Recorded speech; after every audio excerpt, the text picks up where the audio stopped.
हे मेघनाथ, आओ पास बैठो। आज मैं तुम्हें एक ऐसा रहस्य बताने वाला हूं जिसे मैंने अपने दीर्घ अनुभव, युद्धों, राजकाज और मानव स्वभाव के अध्ययन से समझा है। यह विषय न तो केवल राजनीति का है, न केवल धर्म का। यह मनुष्य के मन की उस गहराई से जुड़ा है जिसे समझना हर राजकुमार के लिए आवश्यक है।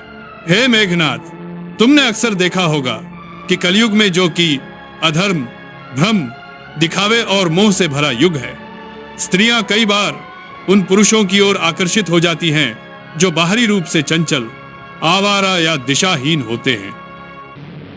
तुम्हारे मन में प्रश्न उठना स्वाभाविक है कि ऐसा क्यों होता है। क्यों एक शिक्षित, सजग और जिम्मेदार पुरुष की अपेक्षा कई स्त्रियां ऐसे पुरुषों के प्रभाव में आ जाती हैं जिनके पास न कोई लक्ष्य है, न कोई स्थिरता। हे पुत्र, इसका उत्तर मानव स्वभाव में छिपा है। कलयुग में मनुष्य की प्रवृत्ति अत्यंत अस्थिर हो चुकी है। लोग आकर्षण को प्रेम समझ लेते हैं, मिठी वाणी को चरित्र समझ लेते हैं और उपस्थित रहने को समर्पण समझ बैठते हैं। आवारा पुरुष जिसके पास कोई ध्येय नहीं, कोई कार्य नहीं, वह अपने खाली समय को, वही समय जो उसे किसी उत्तम कर्म में लगाना चाहिए था, वह दूसरों को भ्रमित करने में व्यतीत कर देता है। वह हर पल उपलब्ध रहता है, हर बात का तात्कालिक उत्तर देता है और उसका यही लगातार उपस्थित रहना स्त्री के मन में एक अस्थायी विश्वास पैदा कर देता है। हे मेघनाथ, यह वास्तविक प्रेम नहीं, यह भ्रम का मायाजाल है। धर्म में कहा गया है कि मनुष्य का स्वभाव वहां आकर्षित होता है जहां उसे तत्काल संतोष मिलता हो, चाहे वह दीर्घकालिक हानि में क्यों न बदल जाए। यही कारण है कि कलयुग में लोग सहजता, सुविधा और मिठास के पीछे भागते हैं, भले ही वह स्थायी न हो। अब तुम पूछोगे, हे पिता, ऐसा भ्रम उत्पन्न क्यों होता है? क्योंकि आवारा पुरुष के पास खोने को कुछ नहीं होता। वह खाली है, दिशाहीन है और वह अपना समय किसी को भ्रमित करने में लगा सकता है। वही समय एक सुशील, जिम्मेदार और धर्मनिष्ठ पुरुष अपने कर्तव्यों में लगाता है। गृह, परिवार, लक्ष्य, साधना, काम और धर्म में। इसलिए वह हर पल उपलब्ध नहीं होता। उसकी वाणी में मिठास कम पर सत्य अधिक होता है, उसका समय कम पर मूल्यवान अधिक होता है। परंतु हे मेघनाथ, सतही मनुष्य को मूल्यवान समय का महत्व कहां समझ आता है। कलयुग का भ्रम मनुष्य को तात्कालिक रूप से मीठी बातों की ओर, न कि धर्म और स्थिरता की ओर खींचता है। रामायण में भी यह शिक्षा छिपी है।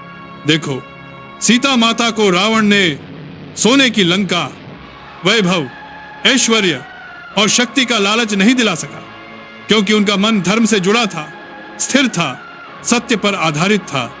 परंतु कलयुग में बहुतेरे मन इतने स्थिर नहीं होते। मनोविज्ञान और युग धर्म दोनों बताते हैं कि जहां मन अस्थिर होगा, वहां आकर्षण बुद्धि पर हावी हो जाएगा। हे मेघनाथ, धर्म सिखाता है कि आकर्षण अस्थायी है, चरित्र स्थायी है।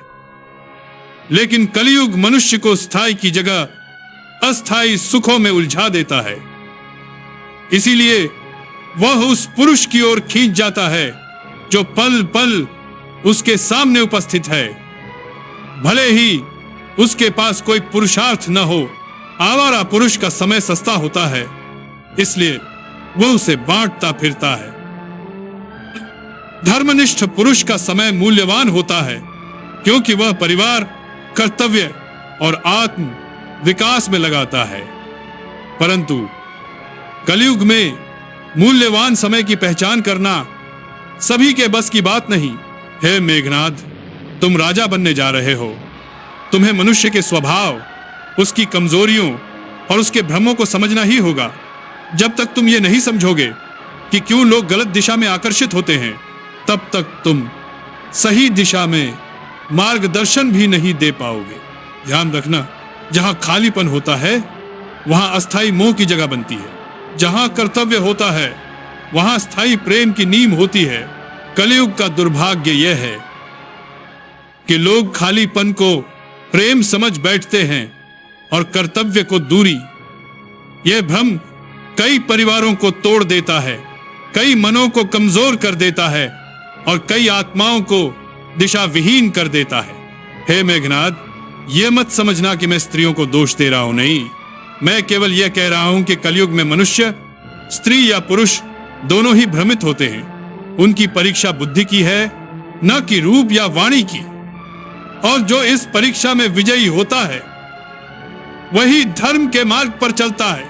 इसीलिए स्मरण रखना, धर्म का आधार स्थिरता है, न कि आकर्षण। कर्तव्य का आधार सत्य है, न कि मिठास। और प्रेम का आधार चरित्र है, न कि उपलब्धता। हे पुत्र, यदि तुम इस सूक्ष्म सत्य को समझ गए तो तुम न केवल युद्धों में बल्कि जीवन में भी विजयी रहोगे। यही मेरा आज का उपदेश है।